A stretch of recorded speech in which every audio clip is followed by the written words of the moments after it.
नमस्कार दोस्तों, आपका वेद क्लासेस में स्वागत है। यदि दोस्तों वीडियो पसंद आए तो लाइक करिएगा और चैनल पे नए हैं तो चैनल को सब्सक्राइब करिएगा। तो चलिए दोस्तों पहले क्वेश्चन से स्टार्ट करते हैं। क्वेश्चन दिया हुआ है दोस्तों, एक कमरे की अंतःविमाएँ 15 मीटर 17 सेंटीमीटर और 9 मीटर 2 सेंटीमीटर हैं। तो वर्गाकार टाइल्स बिछानी है। ठीक है दोस्तों, तो पूछा है कि टाइल्सों की संख्या कितनी होगी, ये पूछा है। ठीक है, या कितनी टाइल्सें लगेंगे। ठीक है, तो सबसे पहले हमें क्या करना होगा कि जो कमरा है, जो आयताकार कमरे की फर्श है, ठीक है दोस्तों, फर्श पे ही टाइल्स लगाई जाएगी। ठीक है दोस्तों, तो उस कमरे की जो लंबाई है, ध्यान से बात समझे दोस्तों, ये दिया हुआ है। ठीक है, तो इस कमरे की लंबाई क्या लिखा हो, 15 मीटर और 17 सेंटीमीटर लिखा हुआ है। ठीक है दोस्तों, तो आप ध्यान से बात करें तो 15.17 मतलब 1.7 मीटर लिखा हुआ है।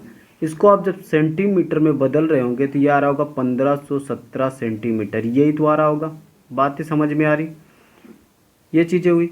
अब इसी तरह कमरे की जो फर्श की चौड़ाई होगी, कमरे की फर्श की चौड़ाई होगी, लिखा हुआ है 9 मीटर। ठीक है दोस्तों, 9 मीटर और कितना है, 2 सेंटीमीटर। ठीक है, इसको हम लिख रहे होते तो 9.02 मीटर लिख रहे होंगे। क्लियर है बातें दोस्तों। इसको सेंटीमीटर में चेंज कर रहे होंगे तो 902 सेंटीमीटर आ रहा होगा। ये कमरे की आपकी क्या हो जाएगी, चौड़ाई हो जाएगी, और ये कमरे की लंबाई हो जाएगी। ठीक है दोस्तों, अब इसको 60 में लिखते भाई। ठीक है, तो कमरे की लंबाई आप क्या लिख रहे थे, एल बराबर लिख रहे होते 1517 सेंटीमीटर। क्लियर है बातें दोस्तों। अब उसके बाद कमरे की चौड़ाई कितनी है, लिख रहे होते 902 सेंटीमीटर। यहाँ तक तो कोई प्रॉब्लम नहीं। ठीक है दोस्तों, अब क्या है कि इस पे जो टाइल्स बिछानी है, वर्गाकार टाइल्स बिछानी है। ठीक है दोस्तों, वर्गाकार टाइल्स बिछानी है, तो हम वर्गाकार टाइल्स जो बिछानी है उसकी प्रत्येक वर्गाकार टाइल्स की अधिकतम भुजा पता कर लेते हैं, मतलब अधिकतम नाप पता कर लेते हैं एक टाइल्स की। ठीक है दोस्तों, तो सबसे जब अधिकतम माप की टाइल्स मतलब अधिकतम भुजा वाली टाइल्स की भुजा पता करनी है तो हमें करना क्या होगा, उस कमरे की लंबाई और चौड़ाई जो दी हुई है उसका हम ले रहे होंगे HCF। क्या ले रहे होंगे दोस्तों, HCF यानी मासा। ठीक है दोस्तों, तो HCF पता क्या कैसे करते हैं कि ये जो दो संख्याएं लिखी हुई हैं, ठीक है दोस्तों, ये दो संख्याएं जो लिखी हुई हैं इनको हम करेंगे क्या,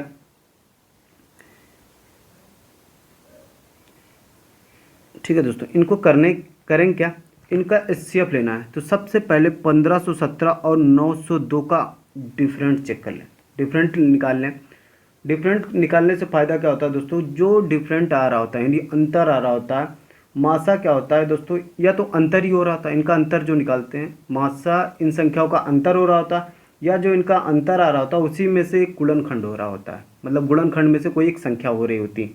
ठीक है दोस्तों, तो इस तरह से सबसे बेहतर तरीके से, चाहे तो आप ऐसे कर सकते हैं, ऐसे गुणनखंड कर लें 1517 का, है ना, जिससे कट जाए आप निकाल सकते हैं, वो तरीका है। तो इसको घटा लीजिएगा, घटाएंगे तो कितना आएगा, 5 1 और 615 आ रहा होगा। ठीक है, 615 आया और 615 इनका डिफरेंट आया। ठीक है दोस्तों, इन दोनों का डिफरेंट आया। 615 का फैक्टर 615 से ना तो 1517 डिवाइड होगा और ना 902। क्लियर है बातें। तो इसका मतलब है 602 से 615 इनका तो HCF हो नहीं सकता, तो 615 का हम फैक्टर कर रहे होते हैं, तो 615 का फैक्टर कर रहे होते हैं तो 5 5 5 दिए 15 15 ये 41। ठीक है दोस्तों, ये आ रहा होगा। ठीक है, करिएगा, फैक्टर यही आ रहा होगा। ठीक है दोस्तों, तो 5 से ना तो 1517 डिवाइड है। ठीक है दोस्तों, तो इसका मतलब HCF 5 नहीं हो सकता है। 3 से चेक कर रहे होते तो 3 से 1517 डिवाइड नहीं होगा, क्योंकि 3 पच्चीस 15 तो हो जा रहा है, मगर 17 डिवाइड नहीं होता है। ठीक है दोस्तों, तो इसका मतलब है 41 से पक्का डिवाइड हो जाएगा। ठीक है, पक्का 41 से डिवाइड हो जाएगा दोस्तों, ये बात सही है। ठीक है दोस्तों, तो इससे यह पता चल रहा है कि आपका जो HCF आया, ठीक है दोस्तों, क्या है, HCF आया। आपका जो HCF आया, HCF, ठीक है दोस्तों, वो कितना आया, 41 आया। यहाँ तक तो कोई प्रॉब्लम नहीं होगी, ठीक है दोस्तों, 41 आया। अब 41 आ गया। अब ये पता चल गया कि एक वर्ग का टाइल्स जो है उसकी अधिकतम भुजा यानी अधिकतम माप कितनी है, 41 सेंटीमीटर की। क्लियर है बातें दोस्तों, 41 सेंटीमीटर की। तो बस आपको कुछ करना नहीं है, हमें संख्या बतानी है, टाइल्सों की संख्या। टाइल्सों की जब संख्या बतानी है तो कमरे का क्षेत्रफल, कमरे का क्षेत्रफल क्या है, लंबाई गुणे चौड़ाई, यानी 1517 गुणे 902 को आप डिवाइड किससे लगाएंगे, वह एक वर्गाकार टाइल्स के क्षेत्रफल से। ठीक है, एक वर्गाकार टाइल्स के क्षेत्रफल से। तो एक वर्गाकार टाइल्स की भुजा कितनी है, 41 सेंटीमीटर। तो यानी 41 गुणे 41, क्योंकि आपको वर्ग की क्षेत्रफल पता है, भुजा गुणे भुजा। क्लियर है बातें दोस्तों, यहाँ तक तो कोई प्रॉब्लम नहीं। अब क्या करेंगे, इसको सॉल्व कर लेते हैं। ठीक है, सॉल्व कर रहे होंगे तो ये 41 से कट जाएगा, और 41 से कटेगा तो ये आपका 22 टाइम्स आएगा। ठीक है, और ये 41 से कटेगा तो 37 बार जाएगा। ठीक है दोस्तों, ये जा रहा होगा। अब देखिए बचा क्या, 37 गुणे 22।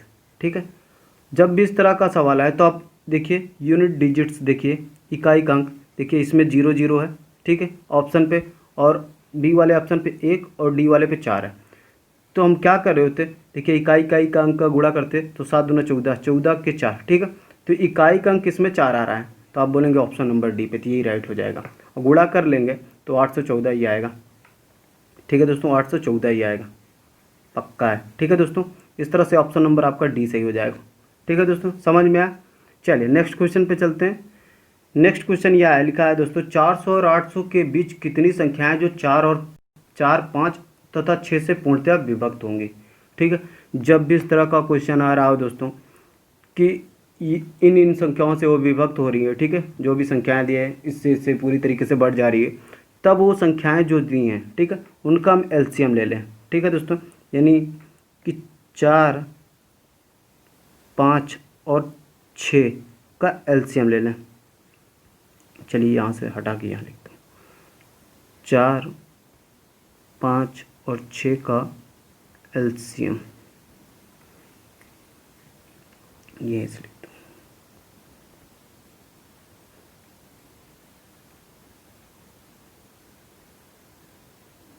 चार, 5 और 6 का एलसीएम क्या होगा, तो आप ऐसे नंबर ढूंढना होगा जो 4, 5 और 6 से कट जाए, तो आप बोल दीजिए 60। क्लियर है बातें, ठीक है, 60 पक्का, यहाँ तक तो कोई प्रॉब्लम नहीं है। ठीक है दोस्तों, तो 60 है, इसका मतलब है कि जो 1 से लेकर, हम यहाँ से क्या करते हैं दोस्तों, देखिए 400 और 800 लिखा है के बीच निकालना है वो संख्याएं जो 4, 5 और 6 से बढ़ जाएं। इसका मतलब है जो संख्याएं 60 से डिवाइड होंगी, जो संख्याएं क्या होंगी, 60 से डिवाइड हो रही होंगी, वो क्या होगा, 4, 5 और 6 से डिवाइड हो जाएंगी, पक्का पक्का डिवाइड हो जाएंगी। क्लियर है बात, इस वजह से हम एलसीएम ले रहे होते हैं। ठीक है, तो हम पहले तो 1 से लेकर 400 तक उन संख्याओं को, पहले तो 800 तक करिए, पहले बड़ी संख्या से 1 से लेकर 800 तक की उन संख्याओं को काउंट कर रहे होते हैं जो क्या है 60 से डिविजिबल होती। तो हम क्या कर रहे होते हैं, 800 को हम क्या कर रहे होते हैं, इसे हटा दीजिए। ठीक है, हम 800 को क्या कर रहे होते हैं, हम 60 से डिवाइड कर रहे होते हैं, पक्का। एक जीरो से एक जीरो कैंसिल काट दीजिए। ठीक है, रिमेनिंग आपको नहीं लेना है, मतलब कि जो शेष बचेगा वो नहीं लेना है। तो 6 कम 6 बचेगा आपका 2। ठीक है, तो 6 3 18 13 आएगा। मतलब 1 से लेकर 800 तक ऐसी संख्याएं जो 60 से विभाजित हो जाएंगी, 13 संख्याएं हैं जो 1 से लेकर 800 तक की संख्याएं जो 60 से डिविजिबल हो जाएंगे। अब हमें क्या करना है, 400 तक ले लीजिए, 400 को हम 60 से भाग कर दें। ठीक है, तो एक जीरो से एक जीरो कट जाएगा, तो ये 6 4 36 6। क्लियर यहाँ तक बात। अब यहाँ से पता चला कि 1 से लेकर 400 तक की संख्याएं जो हैं वो 60 से विभाजित कितनी है, 6 संख्याएं हैं। अब हमें बताना है कि इन दोनों के बीच में, मतलब 400 वाली ये वाली हटानी पड़ेगी। क्लियर बात, हमसे पूछा है 400 और 800 के बीच में, तो इसका मतलब है कि हमें जो 400 वाली पहले से 1 से लेकर जो 400 तक थी उनको तो हटानी पड़ेगी, क्योंकि हमको बोला 400 से 800 के बीच में वाली बताइए भैया जो आपको 60 से डिविजिबल हो जाए। ठीक है, 60 का मतलब है दोस्तों 4, 5 और 6 से डिविजिबल हो जाए। ठीक है, बात समझ में। तो अब करना क्या होगा कि इन दोनों को हम घटा दें और घटाने के बाद आ कितना रहा होगा 7। ठीक है, यही 7 संख्या होंगी जो आपको 60 से यानी 4, 5 और 6 से डिवाइड हो रही होंगी। ठीक है दोस्तों, तो ऑप्शन नंबर आपका पहला वाला राइट हो जाएगा। क्लियर है बातें दोस्तों। चलिए नेक्स्ट क्वेश्चन पे चलते हैं। नेक्स्ट क्वेश्चन क्या कह रहा है कि 1/√2+1 प्लस 1/√3 प्लस √2, इसी तरह डॉट डॉट करके दिया हुआ है 1/√100 प्लस √99, यहाँ तक दिया हुआ है। ठीक है, इसकी वैल्यू पूछा है, सॉल्व करके बताइए। तो सबसे पहले एक चीज़ ये बात जान लीजिए कि दोस्तों क्या होता है कि जब भी इस तरह का आपको दिया जाए, ठीक है, तो इस तरह की संख्याओं का जब हम कॉन्जुगेट यानी संयुग्मी निकाल रहे होते हैं, ठीक है, तो संयुग्मी निकाल रहे होते हैं तो आपका जो नीचे डिनोमिनेटर में पूरा लिखा हुआ है, डिनोमिनेटर में आपका लिखा क्या हुआ है √2+1, इन संख्याओं का वर्ग करें, मतलब √2 का स्क्वायर करें -1 का स्क्वायर करें। ठीक है, जब भी अंतर क्या आ रहा हो आपका 1 का आ रहा हो, देख लीजिए √2 का स्क्वायर कितना आ रहा है 2, 1 का स्क्वायर 1, अंतर कितने का है 1 का। ठीक है, यहाँ भी ऐसे कर रहे होंगे, अंतर कितने का आ रहा है 1 का, और यहाँ भी कितने का अंतर आ रहा है, इसी तरह सबका अंतर 1 आ रहा है।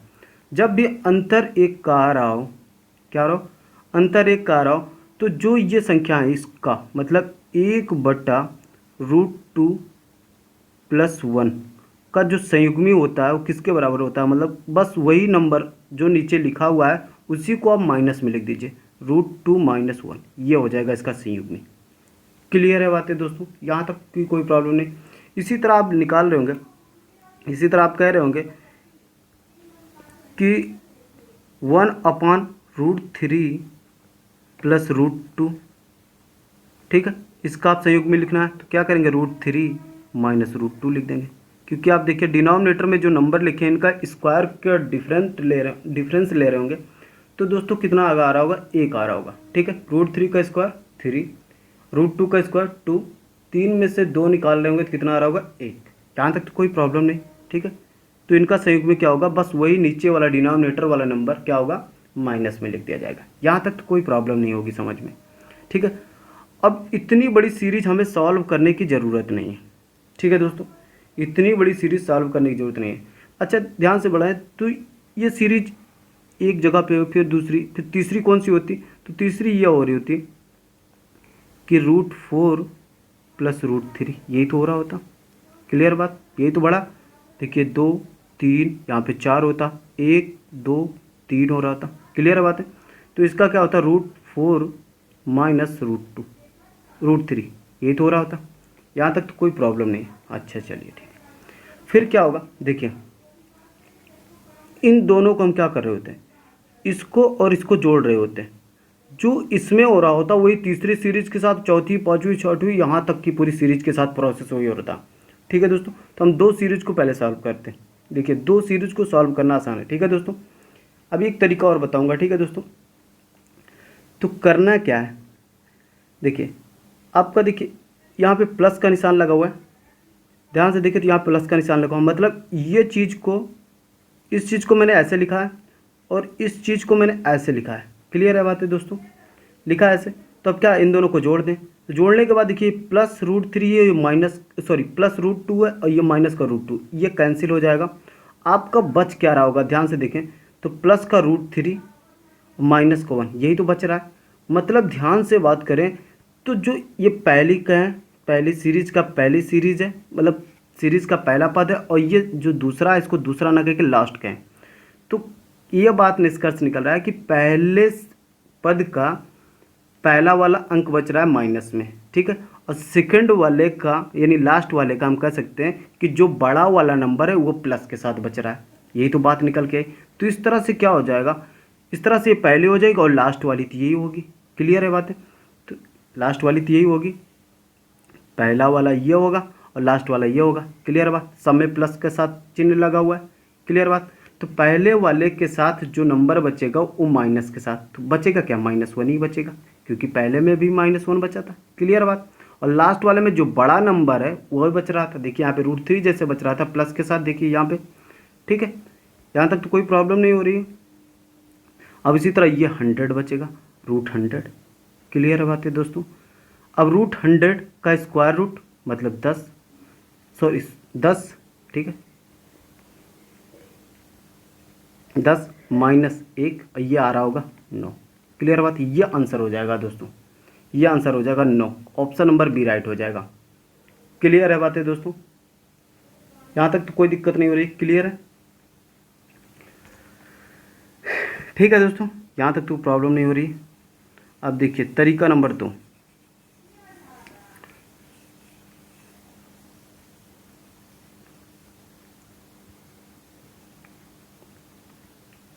तरीका नंबर 2 दोस्तों,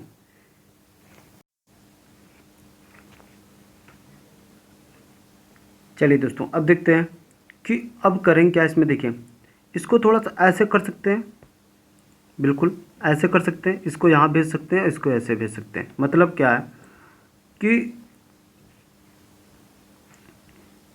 इस एक को इधर भेज दीजिए और 2 को इधर भेज दीजिए, ठीक है, 3 को इधर और 2 को इधर। क्लियर बात है। इसी तरह 100 को इधर, 99 को इधर। क्लियर। तो इस तरह से भेज रहे होंगे, तो क्या करना है आपको, एक फार्मूले तरीके से याद रखिएगा, 1/अंतर ब्रैकेट में अंतिम संख्या माइनस पहली संख्या। ठीक है दोस्तों, तो आपका ध्यान से बात है, अंतर कितना है डिनोमिनेटर का, आपका अंतर कितना निकल के आ रहा है, अब बोलेंगे, अभी तो पीछे बताया। ठीक है दोस्तों, अंतर कितने का आ रहा है, 1 का आ रहा है। देखिए 1 और इसका अंतर, मतलब रूट में ना देखें तो ध्यान से देखें, तो यहाँ पे अंतर कितने का है भाई, बोलेंगे सीधी सी बात, 1 का अंतर है, 1/1। ठीक है, अंतिम कितनी है, 100। ठीक है, 100 माइनस, सॉरी 100 नहीं दोस्तों, ठीक है, √100, ठीक है, -1। क्लियर, यहाँ तक तो कोई प्रॉब्लम नहीं। 1/1 का मतलब 1। ठीक है दोस्तों, तो √100 मतलब 10 -1 कितना आ रहा होगा, 9। ठीक है दोस्तों, इस तरह से भी फार्मूले तरीके से लगा सकते हैं। ठीक है दोस्तों, ऑप्शन नंबर बी राइट हो जाएगा। ठीक है दोस्तों, चलिए नेक्स्ट क्वेश्चन पे चलते हैं। नेक्स्ट क्वेश्चन कह रहा है, अमित का वेतन बबलू के वेतन का 3/4 है, जबकि श्याम का वेतन बबलू के वेतन का 28.4/7% है। यदि अमित और श्याम के वेतन का अंतर जो है 19,500 रुपये है, तो बबलू और श्याम के वेतन का अंतर का 16.2/3% ज्ञात कीजिए। बिल्कुल आसान क्वेश्चन है। ठीक है दोस्तों, अब करना क्या, जब भी इस तरह से परसेंटेज लिखा हो क्वेश्चन में, तो हम एक चीज़ ज़रूर सोचें कि परसेंटेज को फ्रैक्शन में बदल लें। ठीक है दोस्तों, मतलब उस परसेंटेज को फ्रैक्शन में लिख दें। ठीक है दोस्तों, तो यहाँ पे 28.4/7 परसेंटेज को फ्रैक्शन में वैल्यू क्या होती है, तो मैं पूछ रहा होता तो आप बोल रहे होते 2/7। अब ये ना पूछेगा कहाँ से आ रहा है, नहीं समझ में आ रहा तो एक बार ऐसे करके दिखा देता हूँ, 2/7 कहाँ से आया। देखिए 28 और 7 का गुणा करेंगे 196। ठीक है, 196 में 4 जोड़ेंगे 200। ठीक है, 200/7 यहाँ पे, और परसेंटेज को हटा रहे होते हैं तो आप /100 लगाते हैं। क्लियर है बातें, ये 00 निपटा दिए। ठीक है, बटा आपका कितना, 2/7, यही तो है। क्लियर, इस तरह से हम निकाल रहे होते। चलिए ये बात तो समझ में आई।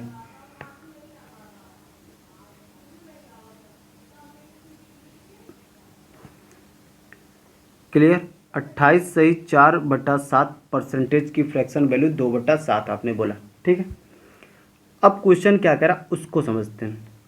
क्वेश्चन कह रहा है कि अमित का वेतन बबलू के वेतन का कितना है, 3/4 है। सही है ना। तो चलिए भाई, अमित के लिए ए, बबलू के लिए बी, और एक शब्द और आया श्याम के लिए एस लिख लेते हैं। ठीक है, तो कह रहा अमित, पहले रेशियो निकाल लेते भाई इनका, अमित और बबलू का। ठीक है, अमित और बबलू के जो इनकम का रेशियो है, मतलब वही आय का रेशियो जो है वो कितना है 3/4 यानी 3:4। यहाँ तक तो कोई प्रॉब्लम नहीं हो रही होगी। अच्छा, फिर आगे क्वेश्चन में कहा श्याम का वेतन बबलू के वेतन का कितना है 28 सहित 4/7 है, यानी 2/7 है। क्लियर है बातें, यहाँ तक तो लिखा है।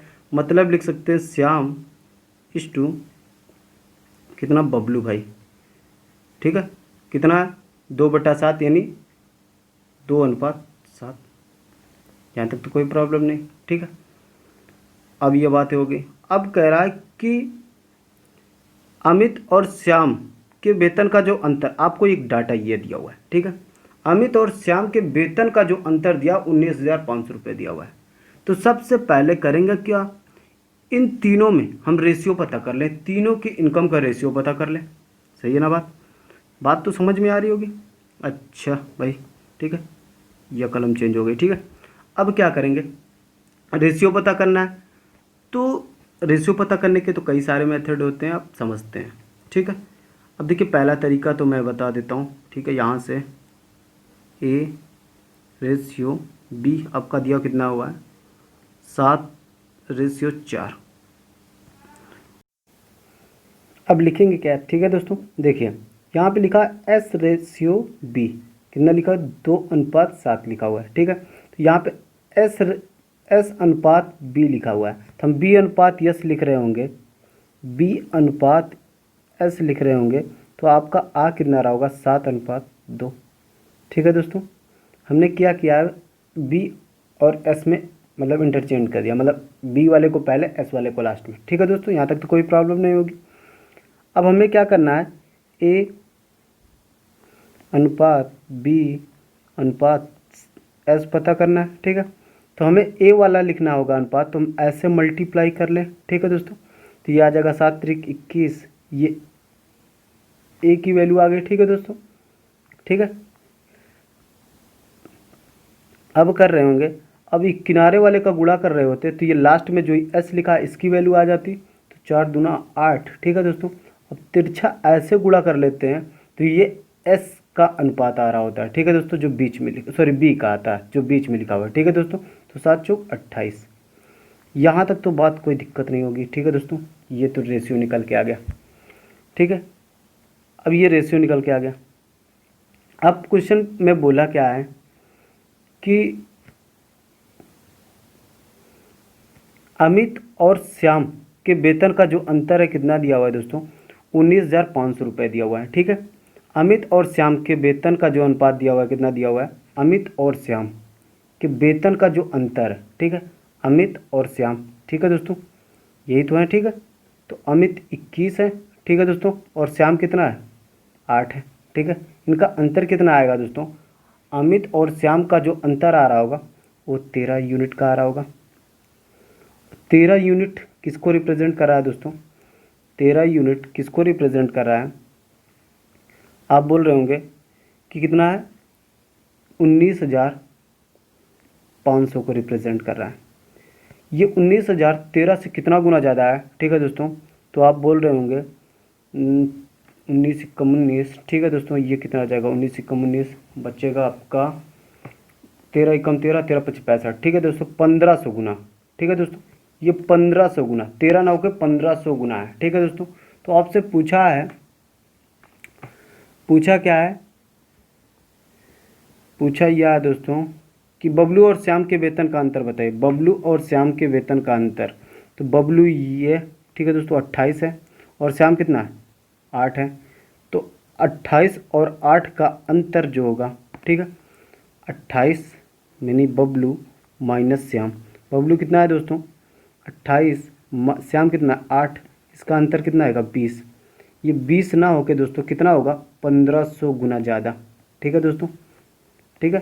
तो 15 दूना 30, ये आपका 30, ठीक है, 30,000 होगा।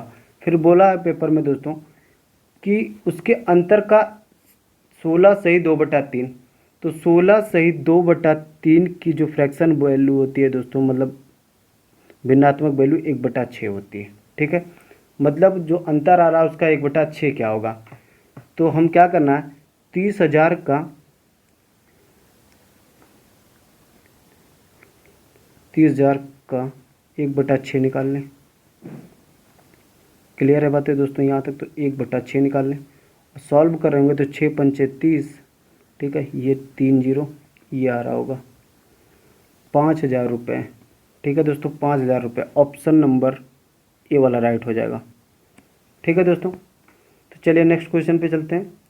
नेक्स्ट क्वेश्चन ये है दोस्तों कि 6√12, 3√4, 4√5 और दिया हुआ है √3। ठीक है दोस्तों, मैं पूछा सबसे छोटी कौन है, ठीक है, यह पूछा आपसे।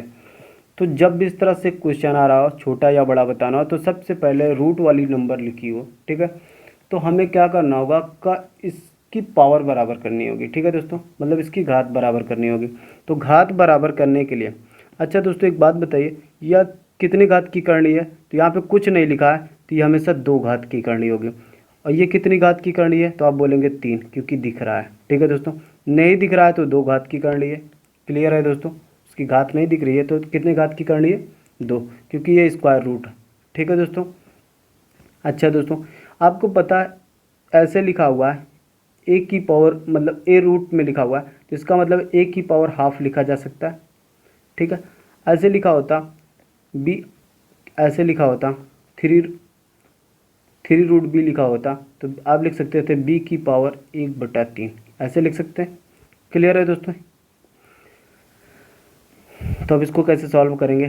ठीक है दोस्तों, सॉल्व करना है तो अब क्या है, देखिए पहले पावर बराबर करेंगे। ठीक है दोस्तों, ये जो दिया हुआ है इसकी सबकी पावर बराबर करना होगा। तो पावर बराबर करने के लिए पहले क्या है कि लिखा हुआ है √6√12 लिखा हुआ है। तो आप क्या कर सकते हैं, इसको ऐसे लिखा जा सकता है 12, ऐसे न करिए। ठीक है दोस्तों, सबसे पहले तो आप एलसीएम ले लीजिए। पावर बराबर करने के लिए आपको एलसीएम लेना होगा। 6, 3, पावर जो लिखी हुई है दोस्तों, ये समझिए कि जो पावर 6 लिखा हुआ है, 3 लिखा हुआ है, 4 लिखा हुआ है, यहाँ पे कुछ नहीं है तो 2 लिखा हुआ है, मतलब 6, 3, 4 और 2 का एलसीएम जो हो रहा होगा दोस्तों 12 होगा।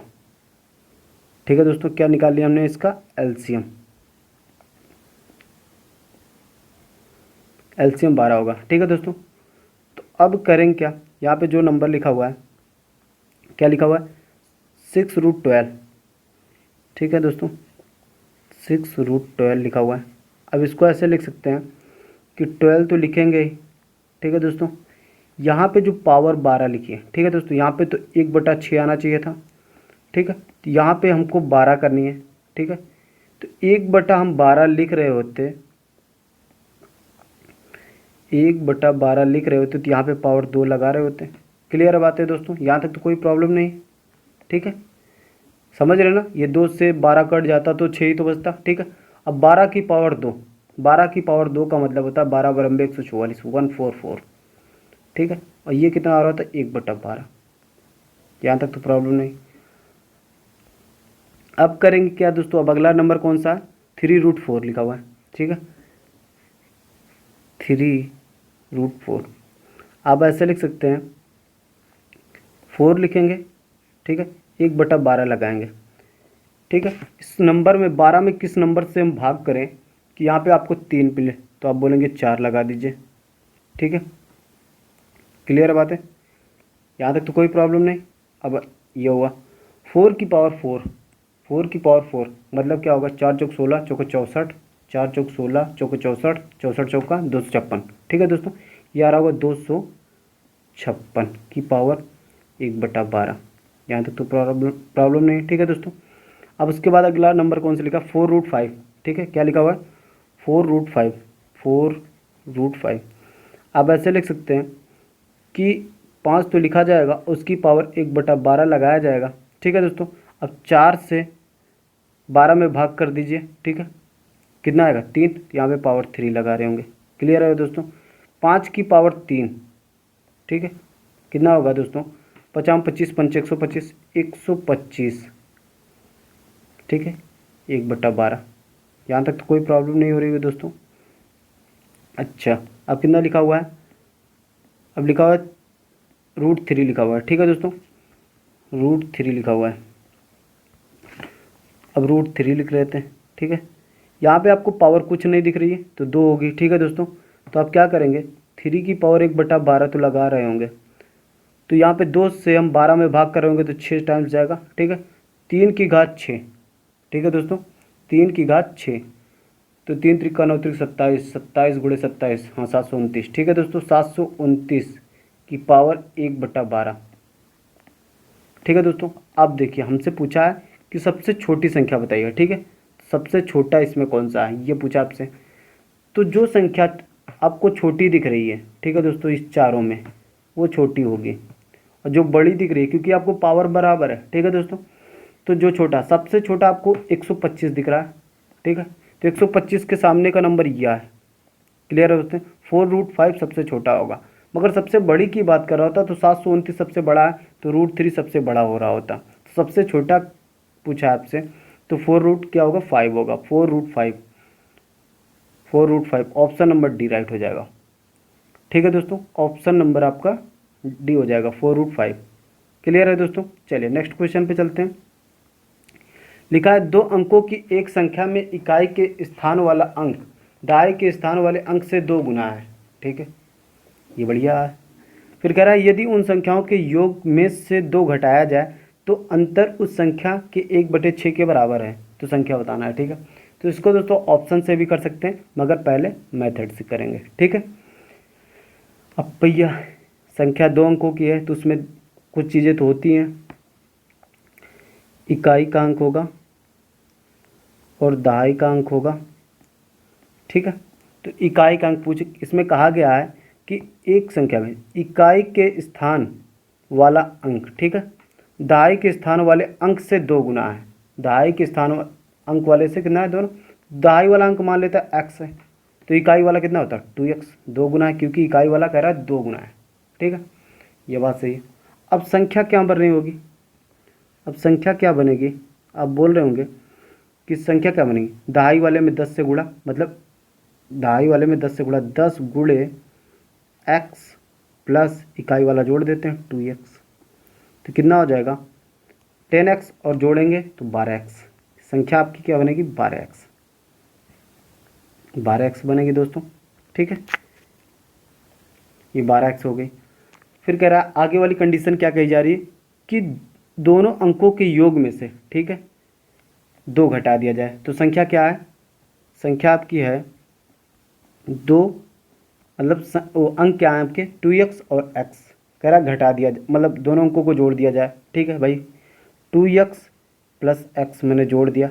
फिर कह रहा है उसमें से 2 घटा दिया जाए, उसमें से 2 घटा दिया जाए, तो कह रहा है कि संख्या के 1/6 के बराबर हो जाता है, तो संख्या क्या है आपकी 12x, 12x का 1/6, यही बात कह रहा है, ठीक है दोस्तों। अब इसको जोड़ेंगे तो क्या, इसको जोड़ेंगे 3x, ठीक है, 3x - 2, इसको सॉल्व करेंगे 2 से कट जाएगा, 6 बार जाएगा, तो ये आएगा 6x, क्लियर है बातें दोस्तों, यहाँ तक तो कोई प्रॉब्लम नहीं होगी, कुछ गड़बड़ तो नहीं हो रहा है। दोनों अंकों के योग में से, ठीक है, 2 घटा दिया जाए, अंकों का योग हो गया, 2 घटाया गया। फिर कह रहा है कि संख्या, सॉरी यहाँ पे एक प्रॉब्लम, थोड़ी सी गलतियाँ मैंने काट दी, यहाँ 2 बार जाएगा, ठीक है दोस्तों, ये 2 बार जाएगा, ठीक है, 6 दूना 12, ठीक है, यहाँ से हम हटाएँ 2 लिखें, ठीक है।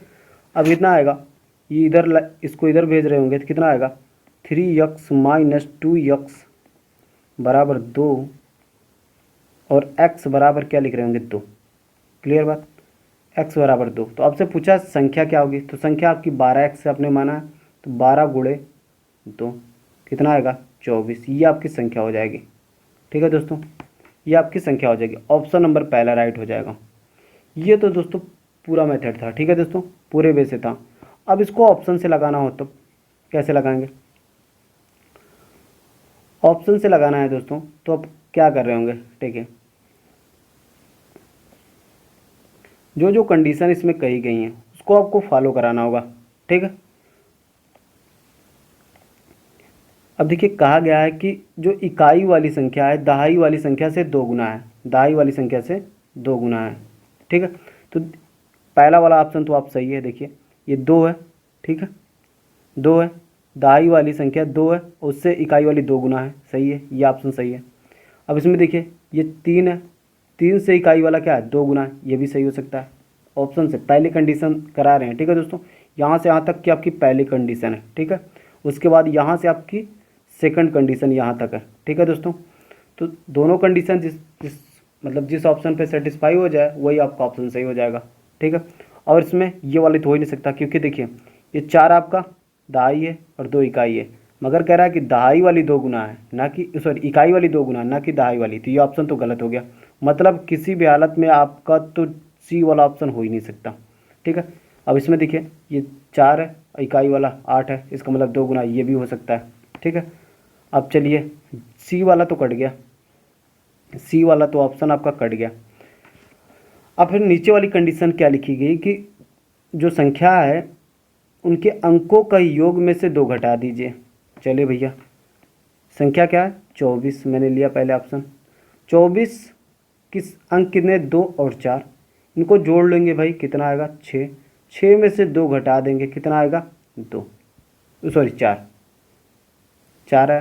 क्लियर है बातें, ठीक है, 4 है। अब कह रहा है कि घटा दिया 4 है, फिर कह रहा है कि जो घटा दिया, फिर कह रहा है संख्या के 1/4 के बराबर है, तो ये तो भाई 4 आया घटाने के बाद, या इस तरह से करिए, आपने लिया था 24, ठीक है, ऑप्शन 24 लिया था, ठीक है। कह रहा है उनके अंकों का योगफल मतलब 2 + 4 - 2 कर दीजिए, कह रहा है। फिर कह रहा है जो संख्या है यानी 24 जो लिए हैं उसका 1/6 निकाल दीजिए, ठीक है। देखिए बराबर आना चाहिए, ये हो जाएगा 6, 6 में 2 से 2 कैंसिल कट जाएगा, 4 बचेगा, और 6 चौके 24, ठीक है, तो 4 = 4। ऑप्शन नंबर तो आपको पहला सही हो जा रहा है, ठीक है दोस्तों। तो आपको पता है पहला सही है, मगर आप सेकंड वाली कंडीशन को भी सेटिस्फाई करा लीजिए, ठीक है।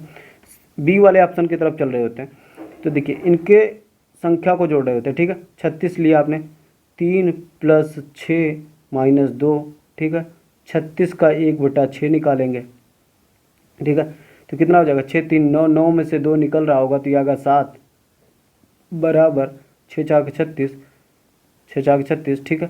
7 = 6 हो ही नहीं सकता, ये कंडीशन आपकी गलत है, ठीक है। अब बचा 48, 48 के लिए ले रहे होंगे तो क्या करेंगे 4 + 8 - 2, फिर करेंगे 48 का 1/6, 1/6, ठीक है, 6 8 48, 8 आया, ये 8 4 12, 12 में से 2 निकालेंगे 10, 10 नहीं बराबर है 8 के। क्लियर है दोस्तों, ये भी कट जाएगा, तो इसी तरह ऑप्शन नंबर ए राइट हो जाएगा, ठीक है दोस्तों, समझ में आई। चलिए नेक्स्ट क्वेश्चन पे चलते हैं। नेक्स्ट क्वेश्चन क्या कह रहा है कि 6 घड़ियाँ एक साथ बजना प्रारंभ होती हैं, ठीक है, यदि वे क्रमशः 2 4 6 8 10 और 12 सेकंड के अंतराल पर बजती हैं, तो बताइए 2 घंटे में कितनी बार बजेंगे, ठीक है, ये पूछा है। बेहतरीन क्वेश्चन है, ठीक है दोस्तों, इस तरह से बहुत बार क्वेश्चन आया, तो आप क्या करेंगे जब इस तरह से क्वेश्चन आए तो इन नंबरों को आप क्या करेंगे एलसीएम लेते हैं, ठीक है। तो आप बोल रहे होंगे 2 4 6 8 10 और 12 का जो एलसीएम हो रहा होगा, ठीक है, एलसीएम हो रहा होगा 120 हो रहा होगा, पक्का है, निकाल लीजिएगा, ठीक है। 120 और सेकंड 120 सेकंड आएगा, ठीक है दोस्तों, 120 सेकंड आएगा। आप 120 सेकंड को चेंज कर सकते हैं, ठीक है। 120 सेकंड में आपको पता है कि 2 मिनट होते हैं, ये चीज़ें सही हैं। ये पता चल गया कि वो जो घड़ियाँ 6 घड़ियाँ हैं हर 2 सेकंड बाद, 2 मिनट बाद, यानी 120 सेकंड के अंतराल पर वो क्या होंगी बजती रहेंगे, ठीक है दोस्तों, 6 घड़ियाँ हैं, ठीक है, मतलब 120 सेकंड यानी 2 मिनट पे वो बजती रहेंगी। क्लियर है दोस्तों। तो अब पूछा कि 2 घंटे में वो कितनी बार बजेंगी, ठीक है, तो कितनी बार बजेंगी ये पूछा है। तो आप ध्यान से बात करें तो 2 घंटे में कितने मिनट होते हैं, बोलेंगे भैया 120 मिनट, 120 मिनट, और ये हर 2 मिनट पे बज रही हैं, ठीक है, हर 2 मिनट पे बज रही हैं, तो 2 मिनट से हम भाग कर देंगे, पता चल जाएगा कि वो कितनी बार बजेंगे, तो मिनट से मिनट कैंसिल, और ये 60 बार बज रही होंगी, 2 घंटे में 60 बार बज रही होंगी। मगर दोस्तों एक बार वो शुरू में एक साथ बजी हैं, ठीक है दोस्तों, एक बार शुरू में एक बार एक साथ बजी हैं, तो इस वजह से हम एक जोड़ रहे होते हैं, मतलब 61 बार वह एक साथ बजेंगी। क्लियर है बातें? 61 बार। तो ऑप्शन नंबर डी वाला राइट हो जाएगा। ठीक है दोस्तों, हमें करना क्या है, इन संख्याओं का एलसीएम लेना है।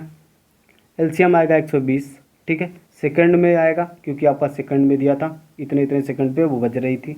ठीक है, हम उसको चेंज कर लिए कि मिनट में कितनी, मतलब 2 मिनट के अंतराल पर वो बजती रहेंगी। ठीक है दोस्तों, तो पर रहा कि 2 घंटे में वो कितनी बार बजेंगी, तो 2 घंटे को हमने कन्वर्ट कर लिया मिनट में। ठीक है, क्योंकि हमने यहाँ पे मिनट में निकाला था, यूनिट सेम होनी चाहिए, या तो सेकंड में भी कर सकते हैं। क्लियर है बातें दोस्तों, आंसर सेम आएगा। क्लियर? तो 2 मिनट में, क्योंकि छोटी छोटी वैल्यू हो जाती है, सॉल्व करने में आसानी होती है, सेकंड में करते तो वैल्यू बड़ी हो जाती है। ठीक है दोस्तों, तो यहाँ पे क्या करना है, 120 से हमने भाग कर दिया, तो ये 60 बार आया, 2 घंटे में वो 60 बार बजेंगी। मगर क्या है कि शुरू में एक बार वो साथ में बज चुकी होती हैं, इसलिए एक जोड़ रहे होते हैं। ठीक है दोस्तों, तो 61 बार वो बज रही होंगी साथ में। ठीक है दोस्तों, ऑप्शन नंबर डी सही हो जाएगा। चलिए नेक्स्ट क्वेश्चन पे चलते हैं। नेक्स्ट क्वेश्चन क्या है दोस्तों, यदि एक आयत की लंबाई में 20% की वृद्धि होती है और चौड़ाई में 10% की कमी होती है, तो उस आयत के क्षेत्रफल में प्रतिशत परिवर्तन ज्ञात करिए।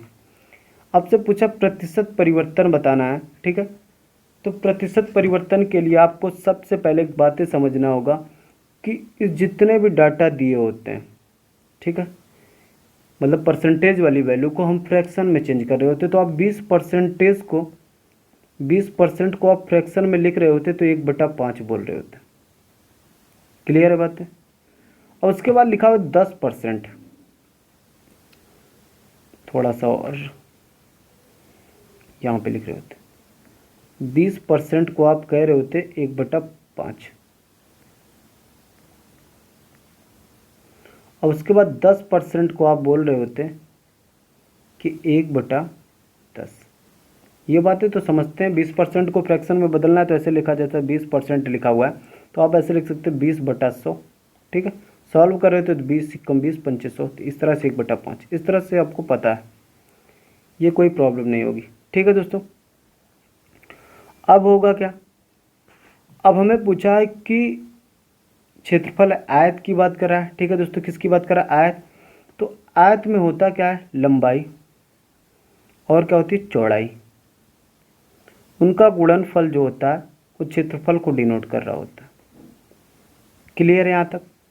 फिर लिखा है कि आयत की लंबाई में 20% का इंक्रीज कर रहा है। ठीक है, तो ये जो 20% की फ्रैक्शन वैल्यू निकाला मैंने 1/5, तो ये नीचे जो लिखा हुआ नंबर है यानी 5। ठीक है दोस्तों, ये वास्तविक लंबाई यानी पहले की लंबाई बता रहा होता है, तो यानी पहले लंबाई कितनी थी, 5, और ऊपर वाला नंबर यानी अंश वाला नंबर आपको वृद्धि या कमी रिप्रेजेंट कर रहा होता है। पहले लंबाई 5 थी और 1 बढ़ गया, बड़ी वाली वैल्यू कितनी, 1 बढ़, 5 से 1 बढ़ जाना यानी 6 हो गई। ठीक है, तो लंबाई पहले मेरे भाई 5 थी, लंबाई कितनी थी, 5 थी, अब हो गई वो 6। यहाँ तक तो कोई प्रॉब्लम नहीं। अब बात क्या कही जा रही है कि चौड़ाई में 10% का डिक्रीज किया जा रहा है, मतलब घटाई जा रही है। ठीक है, तो पहले चौड़ाई आपकी 10 थी और 1 घट गई। ठीक है, तो 10 थी चौड़ाई और 1 घटने का मतलब 9 हो गई। यहाँ तक तो कोई प्रॉब्लम नहीं होगी। अब ये बताना कि क्षेत्रफल में प्रतिशत परिवर्तन बताइए। तो ये पहले वाला है और ये अब वाला है। ठीक है दोस्तों, ये अब वाला है। ठीक है, वृद्धि या घटने के बाद। तो देखिए 10 × 50। ठीक है, क्षेत्रफल पहले क्षेत्रफल उसका 50 रहा होगा, मगर बढ़ने या घटने के बाद 9 × 54, ये 54 हो गया। तो वृद्धि हुई कि कमी हुई, पक्का है वृद्धि हुई। 50 से 54 होने का मतलब 4 की वृद्धि हो गई। 4 की जो वृद्धि हुई किस पे हुई, हमेशा पहले वाले पे वृद्धि होती है, यानी 50 पे 4 की वृद्धि हुई। और परसेंटेज निकालने के लिए आप 100 से मल्टीप्लाई कर रहे थे, 50 से काट रहे होते तो 2 बार जा रहा होता। ठीक है, और इसको गुणा करते तो 8% का क्या हो रहा होता, वृद्धि हो रही होती। क्लियर है बात है दोस्तों, 8% की क्या हो रही थी, वृद्धि हो रही होती। इस तरह से ऑप्शन नंबर आपका सी राइट हो जाता। ठीक है दोस्तों, तो बस दोस्तों आज के लिए इतना ही, कल मिलते हैं एक नई वीडियो के साथ, तब तक के लिए नमस्कार।